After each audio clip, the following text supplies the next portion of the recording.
আসসালামু আলাইকুম। Hello everyone, কেমন আছেন সবাই? আশা করি সবাই ভালো আছেন। আজ আমি সাগর, আমি আপনাদের মধ্যে একটা ভিডিও নিয়ে আসতেছি। আর ভিডিওটার প্রসঙ্গ হচ্ছে কুয়েতে বাংলাদেশ এবং নেপালের বর্তমান স্যালারি কত এবং বর্তমানে কতটুকু তাফাৎ এবং কত টাকা লাগে বাংলাদেশ থেকে নেপালে আসতে। তো আমি পরিচয় করে দিই, আমার নেপালি ভাই। কি অবস্থা সাদিক? ভালো অবস্থা জেন ইনতা জেন আনা জেন নেপাল বাংলাদেশ।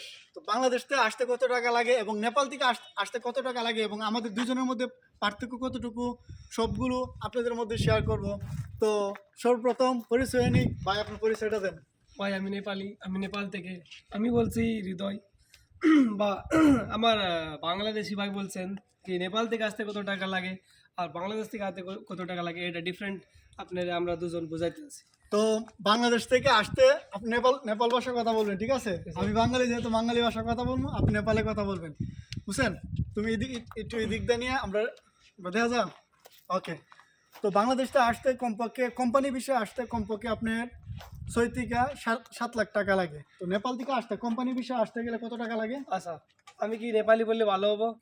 নেপালি বলেন, পরে বাংলাতে বলেন। अच्छा नेपालबाट आउनलाई हामीलाई कम्पनीको भिसालाई 2 लाख जति लाग्छ समथिङ होइन।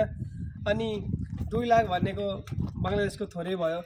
अनि बङ्गलादेशीलाई आउनलाई यहाँ 7 लाख जति लाग्छ कम्पनीको भिसालाई। আমি এটাই তো এটাই বলতেছে, বাংলাদেশ থেকে আসলে 7 লাখ টাকার মতো লাগে আর নেপাল থেকে আসতে মাত্র 2 লাখ, প্রায় 5 লক্ষ টাকা ডিফারেন্স, ঠিক আছে? আর স্যালারির ক্ষেত্রে যদি বলি, আমরা 8 ঘন্টায় 75 টাকা স্যালারি পাই। আর আপনারা কত টাকা পান? আমরা 8 ঘন্টা 85 টাকা মানে 85 টাকা। তাহলে বুঝেন, আমরা 7 লাখ টাকা দিয়ে আয়া 75 টাকা স্যালারি পাই আর তারা 2 লাখ টাকা দিয়ে আইসা 85 টাকা স্যালারি পায়। এটার কারণ আমাদের এজেন্সি বহুত ভালো, মানে আমাদের দেশের এজেন্সিটা বহুত ভালো, স্ট্রং।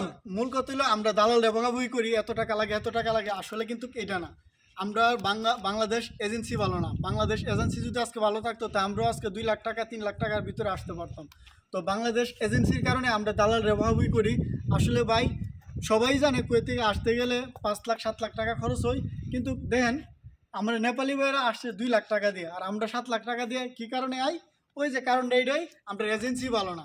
আমরা কখনো দালাল রেবাগাবুই করবো না, কারণ দালালি করবই, ঠিক আছে, কিন্তু ভালো থাকতে বলকে এজেন্সি, ঠিক আছে? এজেন্সি ভালো থাকা লাগবে।